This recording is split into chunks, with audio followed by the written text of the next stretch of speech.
নির্বাচন উপলক্ষে ছুটিতে ঢাকা ছাড়ছেন পোশাক শ্রমিকরা। এ নিয়ে বিস্তারিত জানবো। সাভার ও গাজীপুর থেকে যুক্ত হচ্ছেন সহকর্মীরা। শুরুতে যাব সাভারে, সেখানে আছেন সহকর্মী রুবেল আহমেদ। রুবেল, কি পরিস্থিতি দেখছেন মহাসড়কের? যারা বাড়ি যাচ্ছেন ছুটিতে তারা যানবাহন পাচ্ছেন কিনা বা যানজট আছে কিনা সড়কে?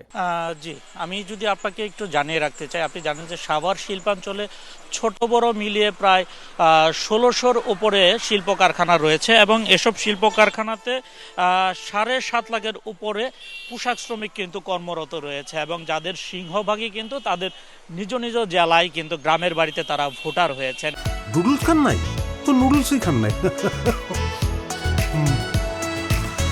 এবং ত্রয়োদশ জাতীয় সংসদ নির্বাচন উপলক্ষে সাভার শিল্পাঞ্চলের সকল পোশাক কারখানাতে কিন্তু আজকে ছুটি রয়েছে এবং এই ছুটি কিন্তু আগামী আরও ৩ দিন থাকবে, যার কারণে আমরা দেখতে পেয়েছি গতকাল সন্ধ্যার পর থেকে পোশাক শ্রমিকরা কিন্তু ভোট দিতে কিন্তু তারা তাদের শিল্পাঞ্চলের যে ভাড়া বাসা রয়েছে সেখান থেকে কিন্তু তারা বেরিয়ে এসেছেন। তারা গ্রামের বাড়ির উদ্দেশ্যে যাওয়ার জন্য কিন্তু সড়ক মহাসড়কে ভিড় করছে এবং আজকে সকাল থেকে আমরা নবীনগর চন্দ্রা মহাসড়কে অবস্থান করছি। আপনি হয়তো বা ক্যামেরার মাধ্যমে দেখতে পাচ্ছেন যে নবীনগর চন্দ্রা মহাসড়কে এই মুহূর্তে তীব্র যানজট সৃষ্টি হয়েছে। এর মূল কারণ হচ্ছে যে সড়কটিতে আমি রয়েছি এটি দিয়ে উত্তরবঙ্গের উদ্দেশ্যে যাত্রীদের যেতে হয় এবং গাজীপুরের চন্দ্রা যে ত্রিমুর রয়েছে সেটি পাড়ি দিতে হয় এই নবীনগর চন্দ্রা মহাসড়ক হয়ে এবং সেই গাজীপুরের চন্দ্রা ত্রিমুর এলাকাতে অতিরিক্ত যাত্রী পাচ্ছি দীর্ঘ যানজট। আসলে এই যানজট কোন এলাকা থেকে শুরু হয়েছে, কত কিলোমিটার এলাকা জুড়ে যানজট তৈরি হয়েছে?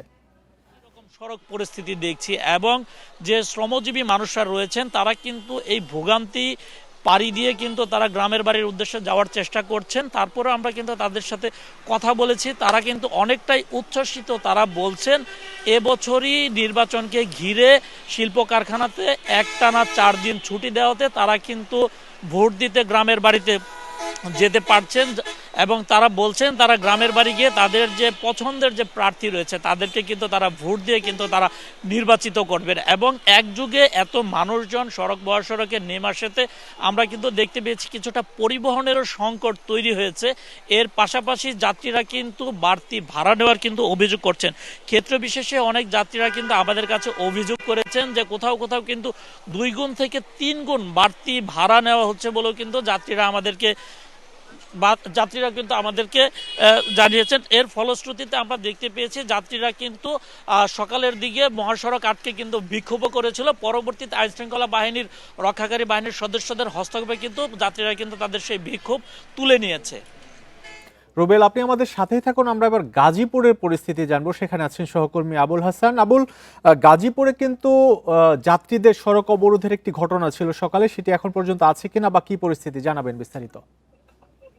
দেখুন, গাজীপুরে ৫,০০০-এর বেশি তৈরি পোশাক কারখানা রয়েছে, বিভিন্ন কারখানা রয়েছে এবং ৪০ লাখের মতো মানুষ আছে যারা কারখানায় জড়িত এবং 4 দিনের টানা যে ছুটি ভোটের জন্য দেওয়া হয়েছে সেই ছুটিতে তারা কিন্তু অধিকাংশ গ্রামের পথে রওনা দিয়েছেন এবং সেই কারণে আমরা দেখেছি চান্দনা রাস্তার ঢাকা ময়মনসিংহ মহাসড়কে যাত্রীদের অনেক ভিড় বেড়েছে আগের তুলনায়। আমরা যাত্রীদের সঙ্গে কথা বলে যেটি জেনেছি যে তারা বলছেন যে ঈদ ছাড়া এই ধরনের ছুটি তারা আসলে পাননি, যেহেতু 4 দিন একটানা ছুটি পেয়েছেন সেই কারণে অধিকাংশ মানুষ কিন্তু এখন গ্রামের পথে ছুটছেন, ফলে মানুষের চাপ যেমন বেড়েছে যানবাহনের চাপও কিন্তু একই সঙ্গে বেড়েছে। তবে যাত্রীদের একটি অভিযোগ ছিল যে বাড়তি ভাড়া আদায় করা হচ্ছে এসব পরিবহন থেকে এবং সেই কারণে তারা কিন্তু সকাল 7:30 থেকে এখানে ঢাকা ময়মনসিংহ মহাসড়ক অবরোধ করে রাখে। নির্বাচন উপলক্ষে ঢাকা ছাড়ছেন নানা শ্রেণীর মানুষ, সেই কারণে সড়কে গাড়ির চাপ বেড়েছে, সেই খবর জানাচ্ছিলেন আমাদের সহকর্মীরা।